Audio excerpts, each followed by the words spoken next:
अस्सलाम वालेकुम, welcome to my YouTube channel view updates tech. तो कैसे हैं आप सब। आज की इस वीडियो में हम बात करेंगे लेक्चर नंबर 23 MTH40 मतलब के फाइनल टर्म के बाद अब हम लेक्चर 23 से स्टार्ट करने वाले हैं। तो बेसिकली आज के इस वीडियो में हम लेक्चर 23 एंड 24 इस वीडियो में क्लियर करेंगे। बिना टाइम इसके चलते हैं अपने वीडियो की तरफ, लेकिन इससे पहले अगर आप मेरे चैनल पे फर्स्ट टाइम है तो इसको सब्सक्राइब लाजमी कीजिएगा और बेल आइकन बटन क्लिक कर दें ताकि आपको न्यू अपडेट्स मिलती रहे।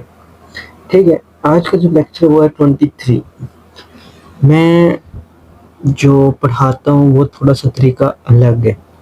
मतलब कि मैं बुक वाइज नहीं पढ़ाता, मैं आपको उस लेक्चर की इम्पोर्टेंट डेफिनेशन उस चैप्टर मतलब कि पढ़ाता लेक्चर ही हूँ, लेकिन उसके इम्पोर्टेंट फार्मूलाज इम्पोर्टेंट हर चीज़ इम्पोर्टेंट आपको पढ़ा दूंगा, जिससे आपकी अच्छी प्रिपरेशन हो जाएगी। ठीक है। डैम्प्ड मोशन क्या होता है? डैम्प्ड मोशन हमारे पास होता है, damped motion is a type of motion in which the amplitude of oscillation gradually motion of the direction opposite acts force or resistance because decrease। मतलब कि जब कोई जिस्म या स्ट्रिंग के साथ ऊपर नीचे हरकत करता है तो हकीकत में वो एक जैसी रफ्तार से हरकत नहीं करता।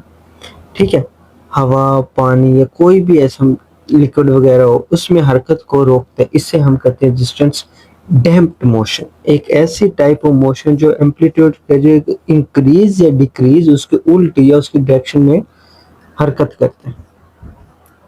Why do we study damped motion? हम इसको क्यों स्टडी करें? Because ideal harmonic motion does not exist in our real life। हमारी रियल लाइफ में ये नहीं है। मतलब पिछले लेक्चर में जैसे हमने फ्री हार्मोनिक मोशन पढ़ी थी, जिसमें फर्क किया गया था कि जिस्म पर कोई रेजिस्टेंस फोर्स नहीं लगेगी, लेकिन हकीकत में ऐसा कभी नहीं होता। हर ऑब्जेक्ट मूविंग या कोई ना कोई रेजिस्टेंस जरूर लगती है, जैसे air resistance, water resistance, oil resistance या फ्रिक्शन वगैरह। इम्पोर्टेंस डिफरेंस डैम्प्ड मोशन और फ्री हार्मोनिक मोशन क्या है? डैम्प्ड रेजिस्टेंस क्या होता है? रेजिस्टिव फोर्स मौजूद होती है, जबकि फ्री वाले में रेजिस्टिव फोर्स नहीं होती। एम्पलीट्यूड इसमें कम होती है, इसमें एम्पलीट्यूड कांस्टेंट रहती है। इसमें ऑसिलेटरी आहिस्ता आहिस्ता खत्म होती है, इसमें हमेशा ही जारी रहती है। ये रियल सिस्टम है, ये आइडियल सिस्टम। डैम्पिंग फोर्स क्या होता है? Damping force is a force that opposes the motion of body and reduce its vibration। मतलब कि डैम्पिंग मोशन जिस्म की हरकत के मुखालिफ सिमत में लगती है। ठीक है, उसके उल्ट अगर जिस्म ऊपर जा रहा हो तो डैम्पिंग मोशन उसको नीचे होगी, अगर जिस्म नीचे जा रहा हो तो डैम्पिंग मोशन उसको ऊपर करेगी। इसलिए हम इसको नेगेटिव साइन फार्मूला भी आता है। बाय नेगेटिव फार्मूला, अब इसका फार्मूला क्या है? F D beta D X by D T, ये अपने याद रखना है। एफ डी हमारे पास डैम्पिंग फोर्स है, बीटा पॉजिटिव डैम्पिंग है और इंस्टेंट वेलोसिटी हमारे पास D X by D T. ठीक हो गया। अब why what is instant velocity? Instant velocity is the velocity of an object of particular instant time। formula v is equal to dx by dt। Beta ये है। Damping, two types of damping harmonic motion, एक है hydro hydrodynamic dynamic problems और एक है mechanical vibration. अब जो है हाइड्रोडायनामिक प्रॉब्लम वो है F is equal to minus beta D X by D T का स्क्वायर, और मैकेनिकल वाइब्रेशन में स्क्वायर नहीं है। सिस्टम अंडर स्टडी हैंडआउट्स में एक मास इसमें संतुलन लिया गया, इसमें एक मास है वो स्प्रिंग के साथ अटैच है। फिर बॉडी को मजीद डिस्प्ले किया जाता है, फिर इसे रिलीज किया जाता है। मतलब कि फोर्स एक्टिंग ऑफ बॉडी, ये हमारे पास वो शुरू हो गया जो हमने फिजिक्स 9, 10, 11 में पढ़ी थी। F is equal to M of G. Damping force formula आपको समझ आ गई, ये है। आपको जब भी कोई क्वेश्चन आए तो minus beta D X by D T आपने कर लेना। Total force mg minus K X plus, और sorry x S plus x minus beta D X by D T. Newton second law भी दे दिया इन्होंने, ठीक है। ये थोड़ा ओवर कर दिया इन्होंने, मतलब कि ये पढ़ने वाली नहीं। अब इस चैप्टर में हमें याद रखने वाली चीज़ क्या है, डैम्पिंग मोशन में रेजिस्टेंट फोर्स मौजूद होती है, ये एमसीक्यूज में आ सकता है।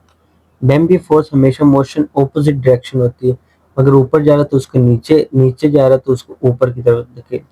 मैकेनिकल प्रॉब्लम में F is equal to minus beta D X by D T याद रख लेना। हाइड्रोनिक प्रॉब्लम में था, इसका स्क्वायर ले लेना। बॉडी पर सिर्फ 3 फोर्स लगती है, M G minus K X plus X या minus beta D X by equilibrium by M S, ठीक है।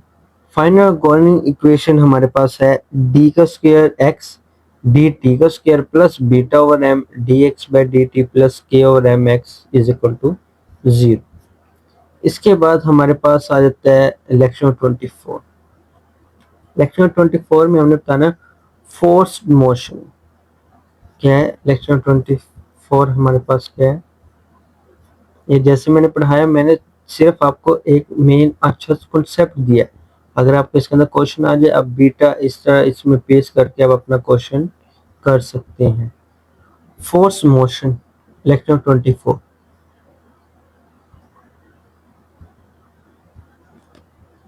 इंट्रोडक्शन करवाता हूँ। Force motion is a motion of vibrating body that is produced or maintained by an external force acting continuously on the system. Force motion is a motion, मतलब कि damped motion में हमने जैसे पिछले लेक्चर में हमने पढ़ा था, उसमें सिर्फ दो चीजें थी, स्प्रिंग फोर्स या डैम्पिंग फोर्स, जिसमें खुद हरकत करता था और आहिस्ता आहिस्ता रुक जाता था। लेकिन अब एक नई चीज इसमें शामिल की गई है कि एक्सटर्नल फोर्स, यानी कि मुसलसल जिस्म को हरकत देती रहती है फोर्स, ये करता है वाइब्रेट, इस वजह से जिस्म मुसलसल मोशन में रहता है, ठीक है। एक्सटर्नल फोर्स बाहर वाली, मतलब कि जो हमें बॉडी के बाहर जो फोर्स आती है, ठीक है, उसको हम कहते हैं एक्सटर्नल फोर्स। अब इसके बाद जो हमारे पास नेक्स्ट है वो है ये हो गया वाइब्रेशनल सिस्टम, जिसमें वाइब्रेट करता है हमारा सिस्टम, ठीक है। ये अगर आपको यकीन नहीं आ रहा कि मैं वैसे कुछ पढ़ा रहा हूँ, फिजिक्स पढ़ाना शुरू कर दें, नहीं, ये देखें, ये सारी चीज़ें इसके अंदर हैं, ठीक है। ये सारी चीज़ें इसके अंदर दी गई हैं, ये देखें। बस फ़र्क ये यहाँ पे थोड़ा सा मैथ करवा दी गई है और उसमें मैं सिर्फ आपको वो करवा रहा हूँ। ये देखिए कैपेसिटर दिया गया है। अब आपको ये लग रहा होगा मैं फिजिक्स ही पढ़ा रहा हूँ, नहीं, वही चीज़ें मैं आपको पढ़ा रहा हूँ, ठीक है। उसके बाद ये इसका फार्मूला आ गया। डैम्पिंग फोर्स हमने ऊपर पढ़ लिया था, ठीक है। उसके बाद एक्सटर्नल फोर्स, जैसे मैंने कहा जो बाहर वाली फोर्स होती है उसको कहते हैं टोटल फोर्स, ये हमने पढ़ लिया, ये भी हमने पढ़ लिया था पिछले वाले लेक्चर में। Simplification, standard form, standard substitution, second final इसका यही है। ये आप देख लें, X displacement, M mass, B beta damping constant, lambda damping coefficient, K spring constant, omega W natural angular frequency, F T external force, ठीक है। What types of difference equation in this? In second order linear non-homogeneous difference equation with constant coefficient. Second order क्योंकि D का square X D T का square मौजूद linear, ठीक है। How to solve equation, method of